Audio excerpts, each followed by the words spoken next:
Pendaftaran bakal Capres-Cawapres tersisa 5 hari. Namun Prabowo Subianto belum juga mengumumkan bakal cawapresnya. Koalisi Indonesia Maju menyebut keputusan tetap berada di tangan para ketua umum meski tak menutup kemungkinan meminta masukan sejumlah pihak termasuk Presiden Jokowi.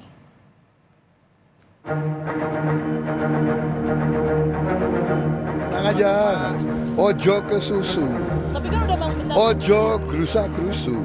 Ya.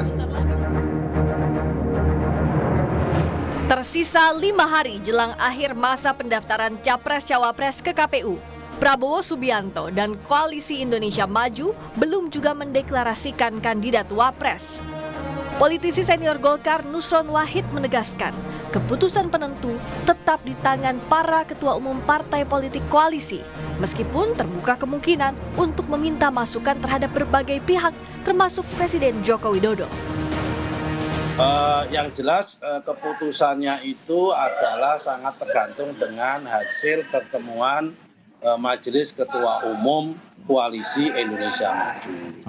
Perkara kemudian masing-masing ketua umum itu melakukan konsultasi dengan Pak Jokowi, melakukan konsultasi dengan kanan kiri, ya itu kami tidak tahu. Pasti yang namanya ketua umum sebelum mengambil keputusan pasti melakukan konsultasi dan minta pendapat. Sejak putusan Mahkamah Konstitusi yang membuka jalan kepala daerah berkontestasi di Pilpres meskipun belum 40 tahun, nama putra sulung Jokowi yang juga wali kota Solo, Gibran Rakabuming Raka, santer disebut-sebut sebagai bacawa pres Prabowo. Pengamat politik Universitas Paramadina, Ahmad Hoirul Umam menilai, jika Prabowo memajukan Gibran akan riskan dari segi isu politik dinasti dan kehilangan suara kekuatan Islam moderat seperti Nahdlatul Ulama.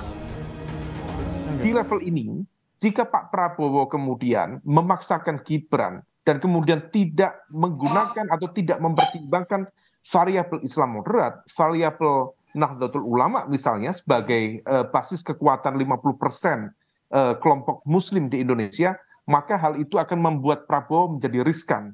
Di satu sisi, Prabowo akan ditarik secara serius dalam killing ground yang akan dihantam sana-sini termasuk oleh kalangan masyarakat sipil terkait dengan konteks isu atau wacana politik dinasti. Dan di saat yang sama dia akan kemudian kesulitan untuk mengonversi terutama dari basis-basis dukungan dari kelompok Islam moderat, khususnya dari jaringan pesantren, para kiai sepuh, dan itu menjadi hal yang cukup penting dalam pemenangan ke depan.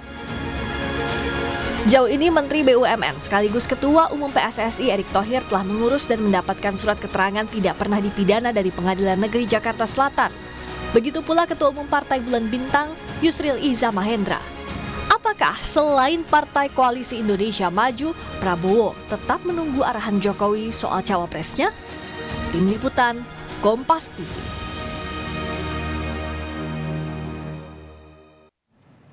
Indikator Politik Indonesia merilis survei simulasi pasangan calon presiden dan wakil presiden. Survei dilakukan dari periode tanggal 2 hingga 10 Oktober. Dari hasil simulasi ketiga nama pasangan Anies Baswedan Muhaimin Iskandar memperoleh 22,7% suara.